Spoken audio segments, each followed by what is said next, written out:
Hey, all right, shalom, shalom. We're going to start off by giving all praise and honor and glory to Yahweh, Bahashem, Yahweh Shai, Bahashem, Rakal Kodash. Want to say and give double honors to the apostles and the bishop elders, a great millstone, for teaching us his word in truth and sincerity and for ruling well. And salutations to the elect, Lord willing, we're some of those men and women that believe in fear in the name of Yahweh, Bahashem, Yahweh Shai, patiently waiting for the day of our salvation. Hey, I'm the brother Gabar Yahweh. Patiently waiting for the day of our salvation. Hey, I'm the brother Gabar Yahweh. Patiently waiting for the day of our salvation. Hey, I'm the brother Gabar Yahweh. Patiently waiting for the day of our salvation. You might have to speak up just a little bit, bro. Again, hey, I'm the brother Gabar Yahweh from GMS Hawaii, and it's the brother. We got the brother Kahan. Shalom. Khan, and we here to do the lesson. The title of this lesson is I don't have another chair.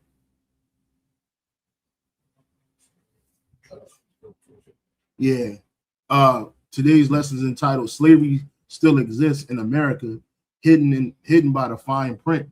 And it's really not any fine print. It's the 13th Amendment, right? Slavery, as we knew it, chattel slavery was reestablished as penal punishment and captivity in America, right? And so you have this guy right here, this Uncle Tom, like this coon, this guy right here, he's some type of politician, and you're gonna hear what he says. And this man says that slavery is over, but it came out this week, in a court case. These men were accused of killing, they're convicted of murdering a man in Florida, and the guys are still relatively young. And so one of the guys, his defense was, he shouldn't be put to death. He should be given life without parole. And so they brought in a former warden of the Florida prison system, and he basically was trying to coerce the jury to say, look, this guy, he's young. He hasn't. Well, you're gonna hear it. He's young and he has something called sweat equity, right? Sweat equity, right? Because there's equity. Esau's pulling all the equity out of us in this world. And on top of that, we're in captivity as a nation. This is not our homeland, right? These ways that these heathens have taught us are not our ways, right? We're subject unto them. So that's captivity, right? So that's slavery. You got it, bro. Bring it up. Jeremiah 50 and verse 33 says, "Thus saith Yahweh by Shema Shai, power of hosts, the children of Israel and the children of Judah were oppressed together, and all that took them captives held them fast. They refused to let them go." Bring it up. Right. And when we speak about, Esau still practicing slavery, man, it's mostly towards our people.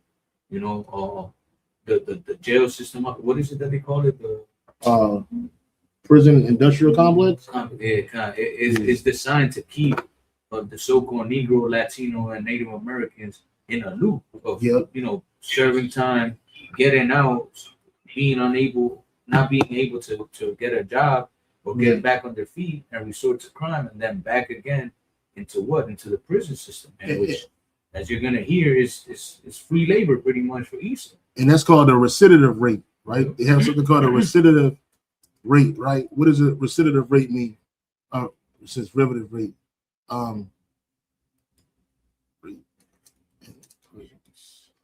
Right? You got something called a recidivism, right? Recidivism, right? Is recidivism rates, the rate at which people return to prison, are a key, albeit high, statistic in the U.S. criminal justice system. Data shows that within 3 years of release, nearly 2/3, 66% to 68% of former prisoners are rearrested, and over 50% are reincarcerated. So here it is, and that's because what they do is they basically take your ability to live, and then so they keep you in this state of chattel. So you really got to live on the fringes of life to make it, like Jake had to do when we got out of captivity. I mean, when we got out of chattel slavery in America. So they create this recidivism rate to keep you back, like the Quan said, to keep you going back and forth in the system. You got it, bro. I wrote recidivism rates in U.S. prisons for Negroes and Latinos. It says blacks and Hispanics individuals in the U.S. prisons experience higher recidivism rates than white offenders. Yep. Research shows that after 5 years, research shows that 5 years after release, 81% of black offenders and 75% of Hispanic offenders are rearrested. And that's because they're the children of Israel, right? It's not only because of the curses, but our enemies, they overly oppress our people, right? To keep them in that loop, to keep them in that loop of prison. It's a continual workforce. So whenever they have a turnover, and that's why they give lengthy time sentences in prison systems, particularly to our people, because what they really truly want is you back in slavery, right? And now they want to put you in a digital slavery, not just the people that's in prison or in the military, but even the average citizen. Now you're gonna be in the digital slavery. So slavery is here. Don't listen to these big musclehead fools. You got it, bro. It says other data shows a 5-year rearrest rate of 79% for black prisoners and 67% for Hispanic prisoners. And that's a high rate. So they already guarantee that you'll be back in prison, because they'll put you on probation or parole.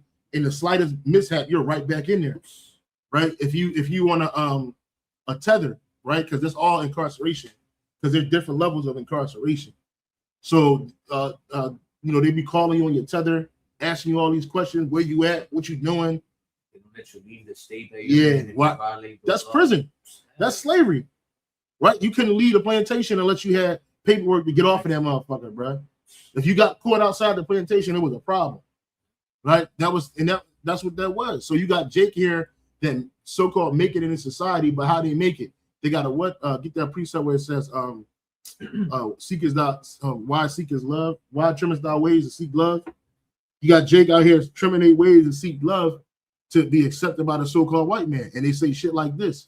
On the left too, as we shift toward this reinvigorated talk about Jim Crow, the past of this country, and as someone who is a direct descendant of a slave, as someone whose great-great-grandfather was born on a plantation, I can assure you, slavery is over. Jim Crow is dead. When I go anywhere, I don't see any white-only signs. I don't. I promise you. So what? That was in the South.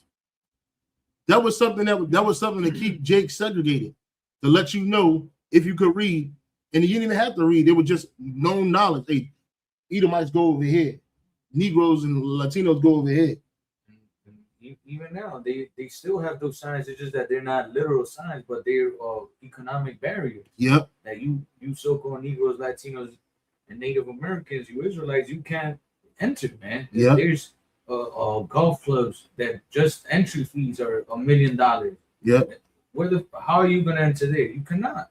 And that's whites only or heathens only. Yeah, you got to be invited, and they ain't inviting you, right? Even if you're a bootlicking Negro, they still ain't inviting you, man, because you don't see whites only signs. You think Jim Crow is over. There's something called Jim Crow by Another Name. There was a good book, Jim Crow by Another Name, right?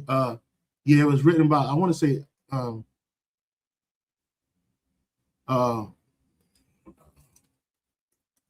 right, Jim Crow by Another, Mass Incarceration. Yeah, this is about Alex. I remember her, right? Michelle Alexander, the new Jim Crow, Mass Incarceration in the age of color blindness, right?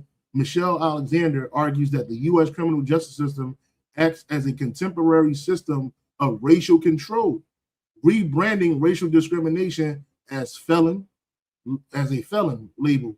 It details how mass incarceration creates permanent second-class status for black men, replacing traditional Jim Crow laws. So you have a whole system that's set up to basically keep you at the bottom. And don't look at the few guys that you think rose to the top, because you don't know how he got there. This dude is compromised. He loves the so-called white man. That's the reason why he don't got a beard on his face. He don't got a mustache. He put the razor to his head, right? He got the dick on his neck, the so-called tie. He got the suspenders because he loves the so-called white man and his system. So this man will say things like, slavery doesn't exist because what? I don't see a Jim Crow. I don't see a white only sign. Well, you don't got to see whites only signs no more. You got other signs, right? No felons allowed. We don't hire felons. And automatically, if you're a so-called black Latino man going for a job, they automatically think you're a felon. They're gonna run your record, and yep, you got it, bro. High credits, all that stuff. Yeah, your credit score, all of that shit. Your credit score is a racial too. You can look that up. Or do credit or is racial bias? Does racial bias play a role in credit scoring in America? Right. I can assure you, slavery is over. Jim Crow is dead. When I go anywhere, I don't see any white-only signs. I don't. I promise you. I am a black man that represents a white majority district in Texas. The great-great-grandson of a man born on a plantation stands before you today as a proud conservative Republican. And they want you to believe that, look, you can make it. I'm a great-great-grandson of a proud slave. He's proud to be a slave. That's why the scripture says this. Before you get that, it's the book of Isaiah. Is it Isaiah? I mean Jeremiah 2 and 15. Jeremiah 2 and 15. It said 2 and 14. Is Israel a servant? Is he a homeborn slave? Why is he spoiled? Because we're not supposed to be that. We're not servants to these heathens, and we're not slaves to these heathens. But why are we spoiled? Because we broke the law, statute, commandments of Yahweh Shem Shah. Therefore, our enemies, they taken over us. They oppress us. The young lions roared up upon him. Who the young lions? Esau and other nations. And yelled, they made his land waste. His cities are burned without inhabitants, man. So, Jake think that like being a servant and a slave is, man, I represent a so-called white district, right? I'm a conservative black man, a former slave. So he's like the what you call that?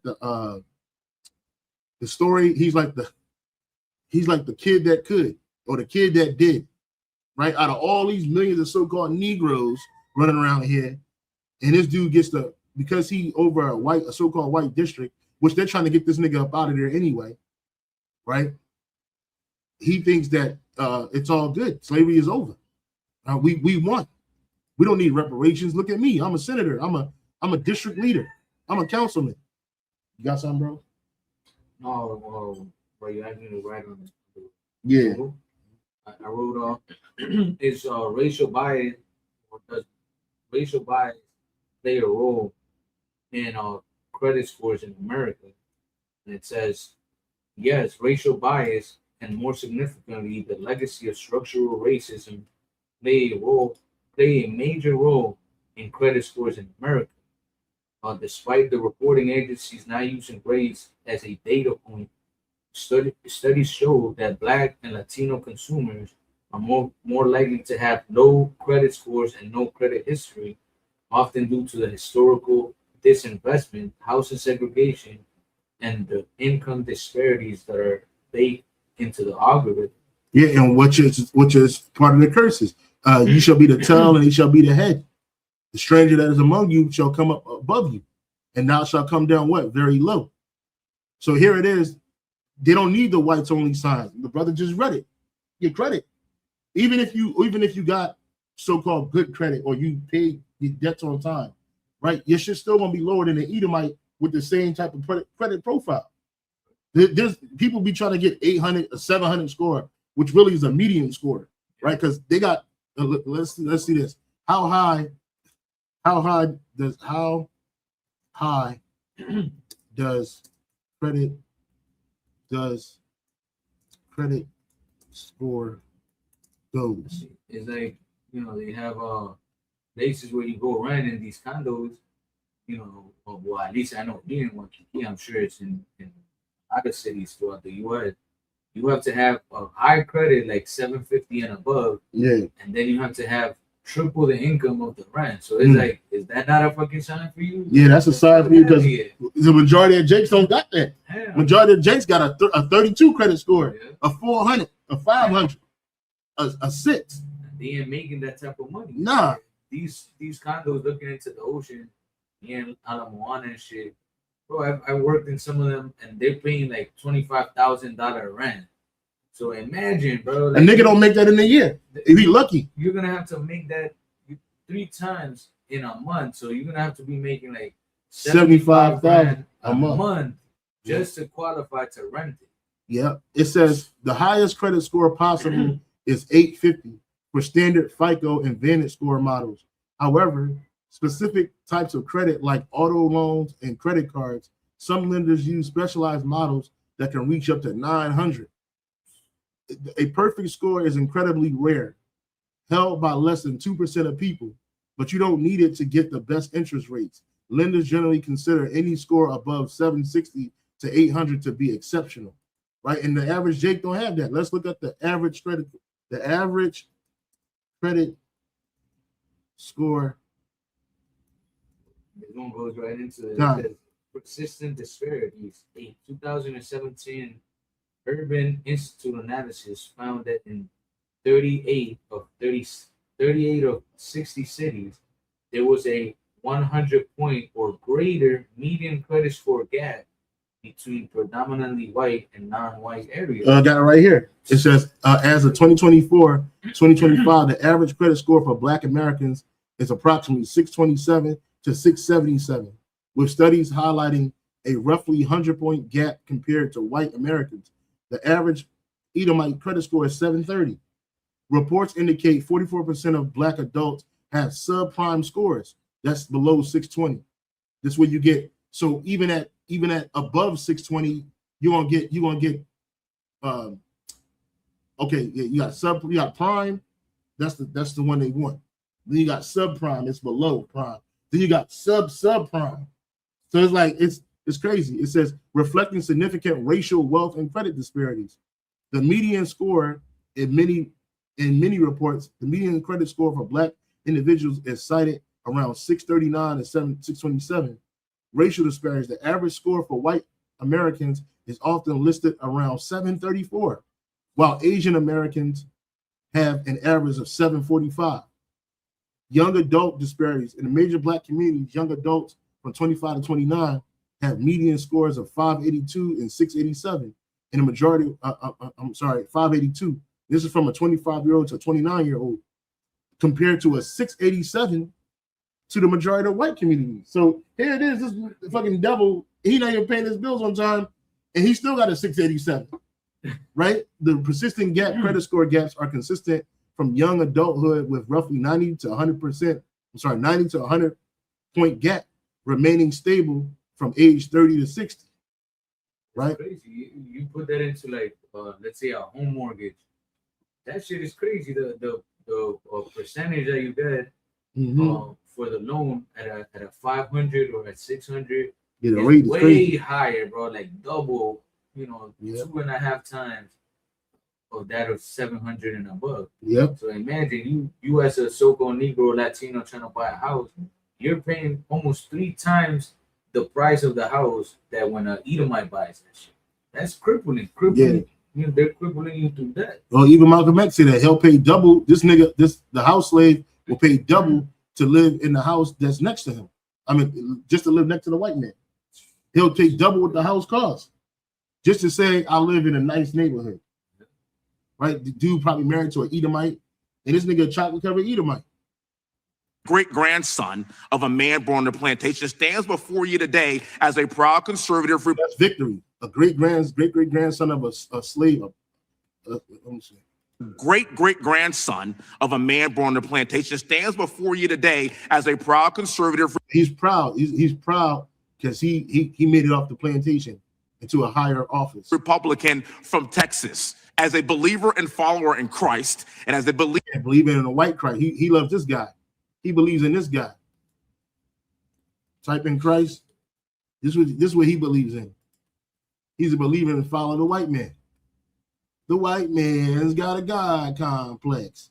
He loves this guy. He's a follower of this guy. He ain't nothing but an Uncle Ruckus, bro. Telling you that slavery is over.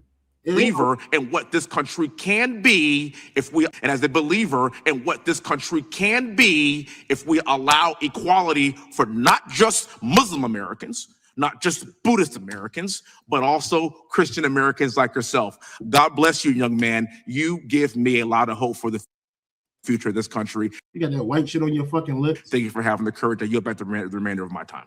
I'm seeing a lot of talk. Disgusting. This nigga disgusting, bro. Let me show you sweat equity, bro.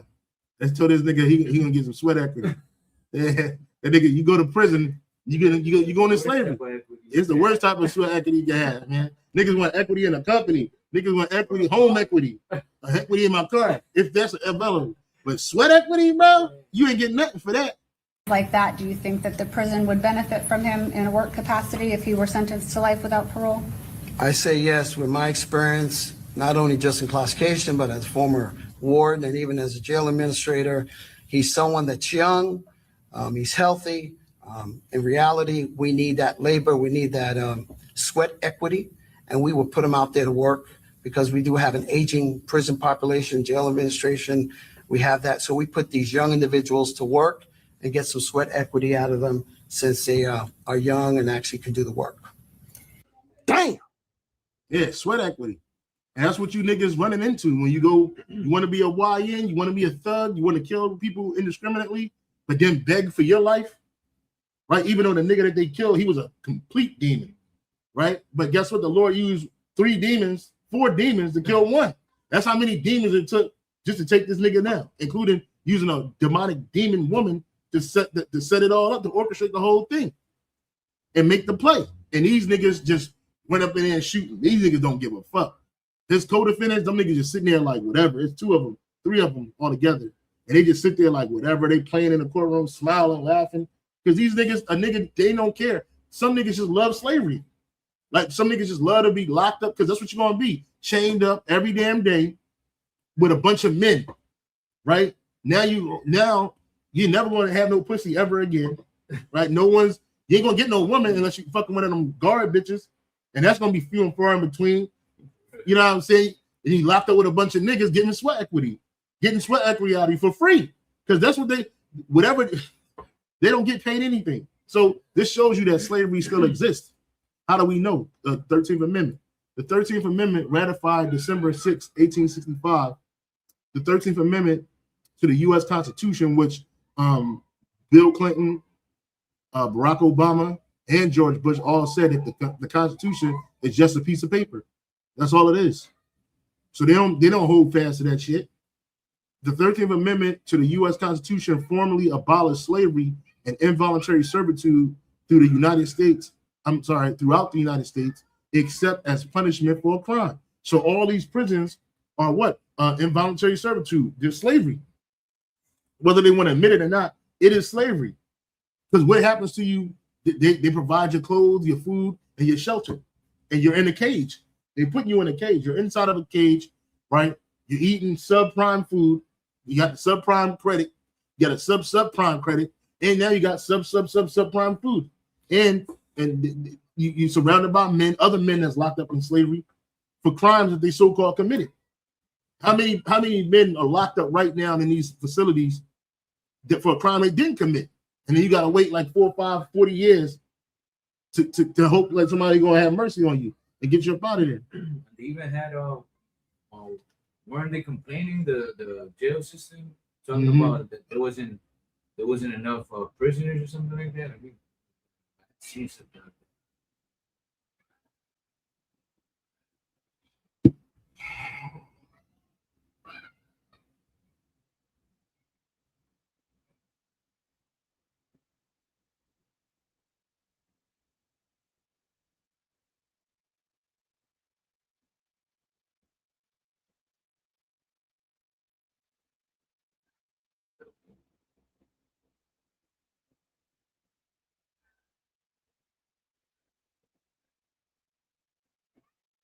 Yeah, it says reports of prisons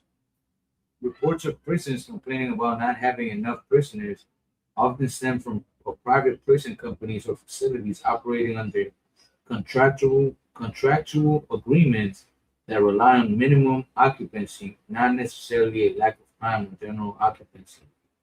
Or minimum occupancy contracts. Some private prisoners contracts include clauses that guarantee a minimum number of inmates. If a state doesn't provide enough inmates, the state may still have to pay, as if the prison is full. But yeah, so they're counting, on Jake being incriminated to make that money, man. That's why we read the scripture that he refused to let them go. Yep. This is why Esau goes out there just looking for Jake. Just give me any reason, and I'll put you in jail. And that's why they don't show no mercy on Jake, man. Mm-hmm. So it says, it liberated approximately 4 million enslaved people, marking a critical end to legalized slavery, followed by civil war and serving as the first of the Reconstruction Amendments. Right. So it abolished slavery only unless you duly convicted. Right. But at what rate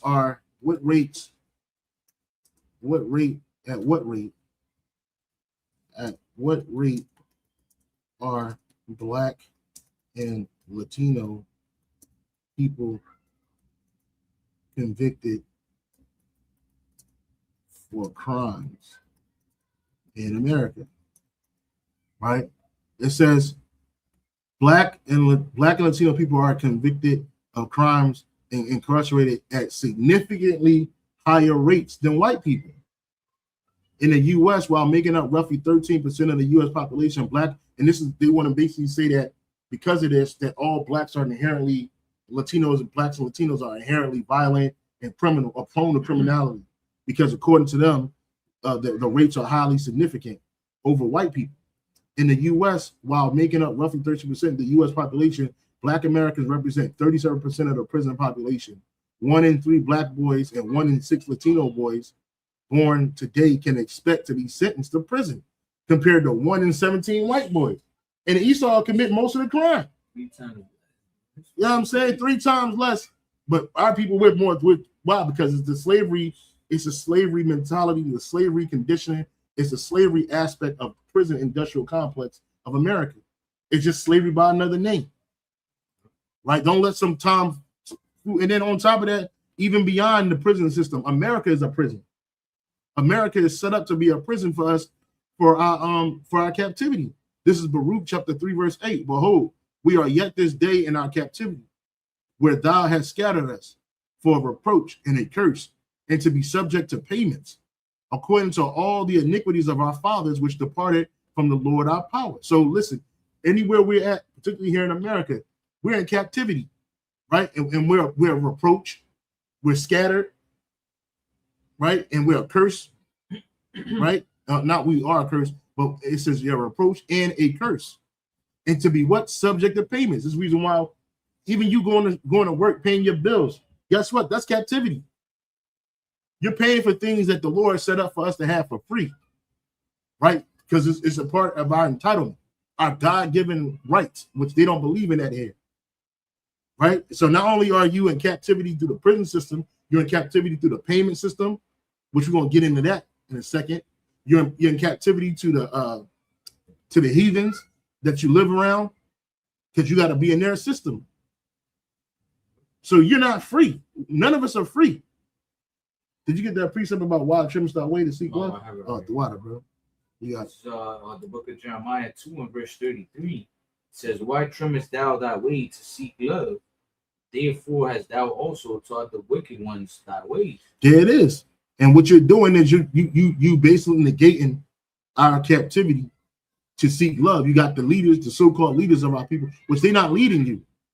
This dude, he's following the so-called white man. He's a non-threatening black man, so-called black man. He's not even black. Skin's brown. They want you to be non-threatening, right? Because he wasn't one of those 1 in 6, 1 in 3? I'm sorry. He wasn't one of those 1 in 3 so-called 1 in 6, 1 in 3 so-called black boys put in prison, right? He wasn't one of them. 1 in 3. 1 in 3, bro. So you count 3 black men, somebody has experience with the prison system. And you count 16, you count 6 Latino boys. One of them dudes done been in and out of the system or had a run-in with the system. But you gotta search hard and wide for an Edomite that went to prison. 17, gotta go through 17 Edomites just to find one, and they run the biggest gang in the prison system in America. The white supremacist groups up in prisons. Edomites commit some of the most heinous crimes, but yet they're sentenced. They're never in prison. Sentencing. Well, that's why. Real quick, Psalms chapter 73. Thought I pulled it up. Psalm 73. I'm slacking, brother. You have something? No. Now, this is the book of Psalm 73, verse verse 8. I start at 7. I'll start at 4. For there are no bands in their depth, but their strength is firm. They are not in trouble as other men. We just read it. Because they're not in trouble like us when they get into the system, neither are they plagued. Because what happens? Even when you get into the system, say you're guilty or innocent, you're already there's a stigma on you because of what you look like and your so-called nationality or ethnicity in this world. So even by then, there are already racial biases playing against you before they even hear your side of the story. You know? Trump's ex spiritual advisor, that motherfucker got caught on molesting girls and shit. And he only served like 6 months in prison. 3 months. He only did half of that. And what happened with the Central Park Jakes? Oh yeah, that was supposedly raped a woman. They Central Park 5 years, man. Like, yeah. the fuck? And they incurred more crimes because they were inside a penal system and they were being accosted and fucked over, and they had to wait to get out. And then Trump said he wanted them to be executed, and they didn't have nothing to do with it. The real killer of the Central Park jogger, right? Well, she was a liar too, but she came out and said she lied, but she didn't take it back. And she didn't serve prison. Nothing. They're not in trouble like other men.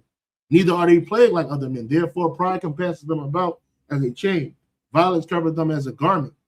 Their eyes stand out with fatness. They have more than their heart could wish.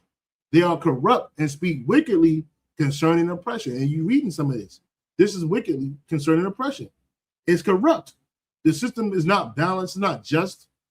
You overly incarcerate the Lord's people because you want them in complete slavery. And once you behind bars, you belong to the state or the federal government now. So you're nothing but a number. You're not in who you were when you walked in. You're not even regarded as your social security number. You got a prison number. And this is what they want to do in the new system. Right? This time they want everybody in prison. All that these people have in mind is the goal to create a one world government run by the banking industry, run by the bankers, and they're doing it in sections. The European currency, the euro, and the European Constitution is one part of it. Now they're trying to do it in America with the North American Union, right? And they want to create a new currency called the Amero, right? And the whole agenda is to create a one world government where everybody has an RFID chip implanted in them. All money is to be in those chips, right? There'll be no more cash. And this is getting me straight from Rockefeller himself. This is what they want to accomplish. And all money will be in your chips. And so instead of having cash, anytime you have money in your chip, they can take out whatever they want to take out whenever they want to. If they say you owe us this much money in taxes, they just deduct it out of your chip digitally. Total control. Total control. Total control, and that's what they want. And they're going to start this. Read Revelation 13 and 16. Revelation 13 and verse 16. And it reads, "And he causeth all, both small and great, rich and poor, free and bond, to receive a mark in their right hand or in their foreheads, and that no man might buy or sell, save he that had the mark, or the name of the beast, or the number of his name." There it is. So it don't matter if you locked up or free. It don't matter if you in the military or not, famous, poor, infamous. This is what they want. They want to destroy you. 13 and 16. Right? I'm just looking up this word real quick. For not word, the different Bibles. In the AMP.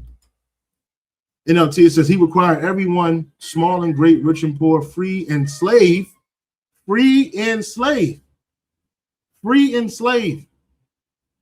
prison system is slavery, man, to be given a mark on a right hand or on a forehead. Also, he compels, in the AMP, also he compels the small and the great, the rich and the poor, the free man and the slaves to be given a mark on their right hand or on their forehead, signifying allegiance to the beast. Right? See, and this is what they want. So we still in the system of slavery, right? Just because it's not chattel, don't mean that it ain't slavery. We still locked up. We still here. We ain't free. We ain't free at all. Right? We only free in Yahweh Shai. Right? Because we in the truth. You got something, brother?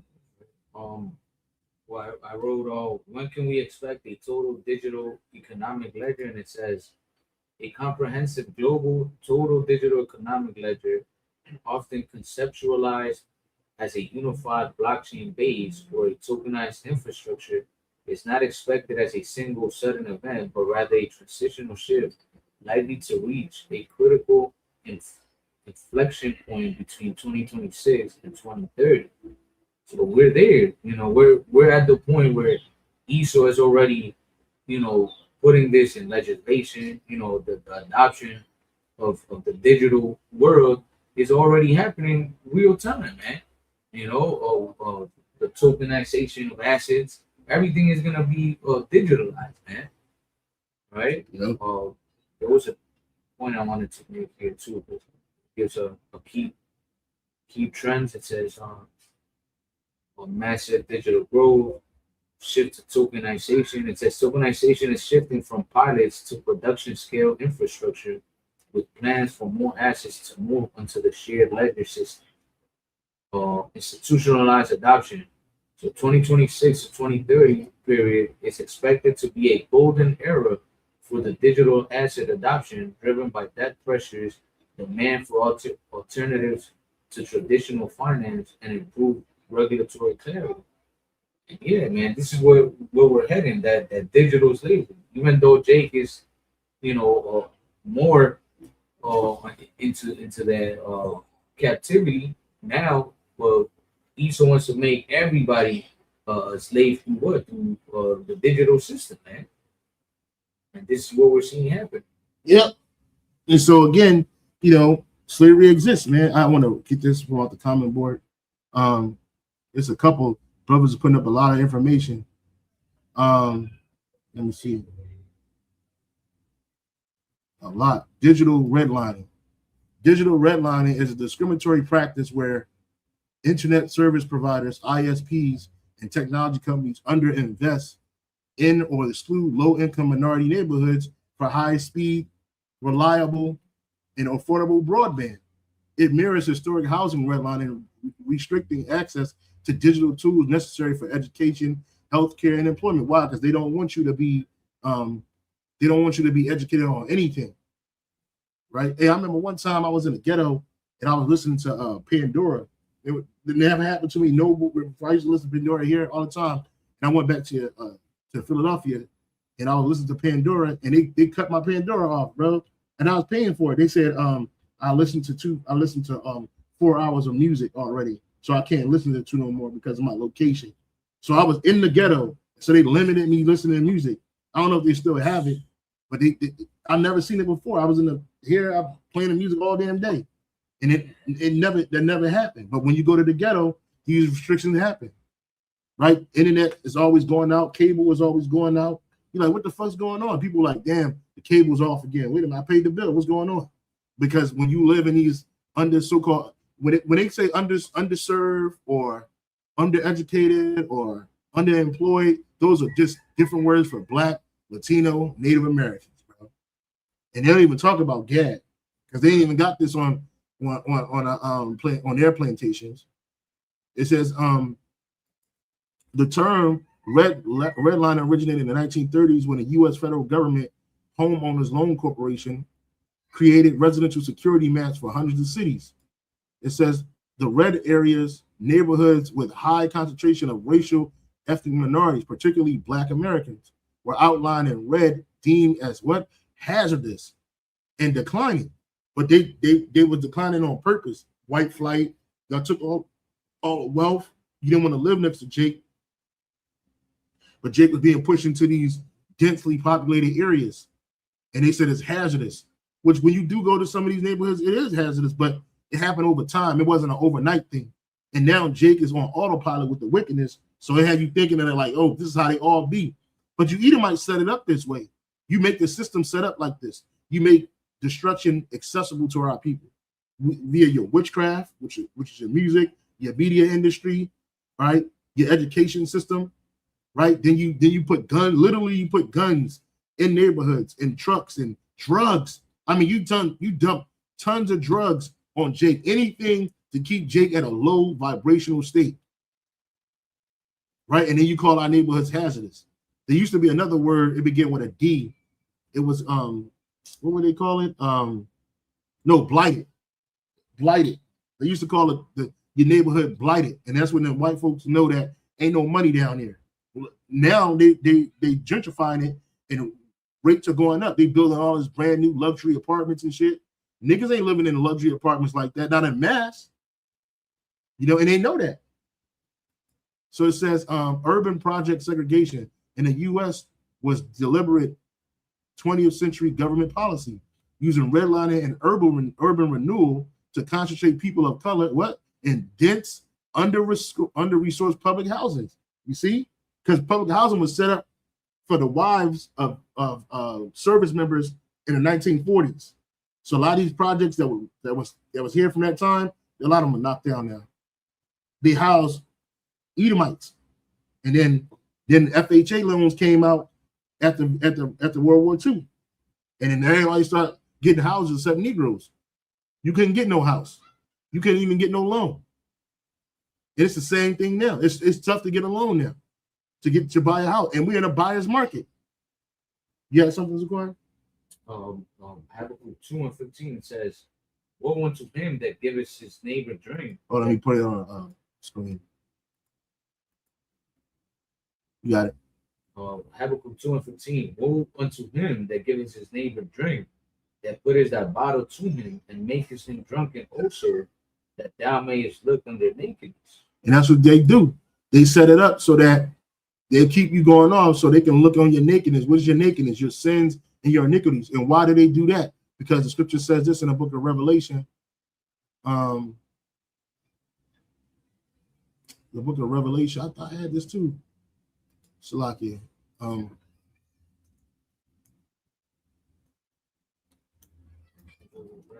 Yeah, it's in 12, Revelation 12 and 12 and 10. This is Revelation 12 and 10. "And I heard a loud voice saying in heaven, now has come salvation and strength in the kingdom of our power, in the power of his anointed. For the accuser of our brethren," who is the accuser? Esau, Edom, right? "Of our brethren is cast down, which accused them before in the Most High day and night." So you have this man, this accuser, right? These warlocks and witches and high-level priests on the left-hand side, they actually go to Yahweh and say, "Look at your people. Like, look how your people act. Look at what they're doing. They're killing each other. They're sodomites. They're whores. They're rebellious, right? They're thieves. They're liars." What do you say? But you put all that in the hood. You make that shit glamorous. They make killing somebody like it's just going to the store. Right? You look at all these movies and all you see is guns and blazing. Then you see these videos, guns and blazing. Then you see the streets, guns and blazing. Right? You see this shit and then you like wonder why is this happening? Well, these niggas are hypnotized with sin. Esau put it on Jake to hypnotize him with the sin and iniquity, and Jake give into it, and they go for it. Right? Esau always portrays Jake as the villain, the gangsters, the drug lords. They never exalt Jake in there. And, well, obviously they control the entertainment industry, but they'll never have Jake as a role where he's the wise man. I mean, they have it here and there, but not, they're always the villain, the gangster, the ones that's committing wickedness all the time. And niggas like them. Just like when Tony Montana came out in that movie, I forget the name, Scarface. Yeah. Niggas wanted to be Scarface. Niggas wanted to have a mountain of cocaine, the baddest women, a big ass house, saying the world is yours. Niggas had the Scarface poster in their room, right? Looking at the poster, you know, and this nigga's acting. This Al Pacino, he's acting. Like this nigga's acting, but you know, whatever. You know what I'm saying? This man, it's the devil, man. He's Satan. Right? You wonder what makes him Satan. This is the adversary. He's the adversary. That's what that word Satan means. Right? The accuser. I want to go this word. That word there is categorio. Strong's G 2723. Categorio. Categorio. Yep, which is to accuse before a judge to make accusations. And that's what Esau is doing. He's making accusations against us to the Most High. But guess what? He's going to be taken down. Yes, son, bro. Yeah, this man's going to be taken down. So, yeah, man, I came across this topic and I was like, yo, man, nigga, what you talking about, man? What you talking about, Willis? Right? Slavery is over. Jim Crow is dead. Neither one of these things are factually true. It's just by a different name. And just because it's by a different name don't mean that it's not still here, because it is. Redlining is nothing but segregation.